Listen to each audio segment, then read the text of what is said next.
સંસદમાં ગતરોજ રાહુલ ગાંધીએ કરેલા નિવેદનના વિરોધમાં ભરૂચ જિલ્લા યુવા મોરચા દ્વારા જિલ્લા કોંગ્રેસ કાર્યાલય ખાતે વિરોધ કાર્યક્રમ આપી સૂત્રોચ્ચાર કરાયા.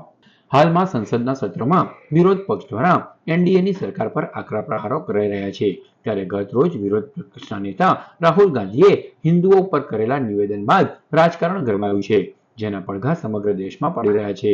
જેમાં બજરંગ દળ, વીએચપી અને બીજેપીના કાર્યકરો દ્વારા વિરોધ પ્રદર્શનના કાર્યક્રમો યોજાઈ રહ્યા છે. જેના ભાગરૂપે ભરૂચ જિલ્લા યુવા મોરચા દ્વારા ભરૂચના સ્ટેશન રોડ ઉપર આવેલી કોંગ્રેસ સમિતિના કાર્યાલય બહાર વિરોધ પ્રદર્શન યોજાયું. જેમાં કાર્યકરોએ હાથમાં બેનરો લઈ ભારે સૂત્રોચ્ચાર સાથે વાતાવરણ ગુંજવી મૂક્યું હતું. જેમાં તેમના તરફથી માંગણી કરાઈ હતી કે જ્યાં સુધી રાહુલ ગાંધી માફી નહીં માંગે ત્યાં સુધી વિરોધના કાર્યક્રમ કરવાની ચીમકી પણ ઉચ્ચારાઈ હતી. રાહુલ ગાંધી મુર્દાબાદ, મુર્દાબાદ, મુર્દાબાદ. રાહુલ ગાંધી મુર્દાબાદ.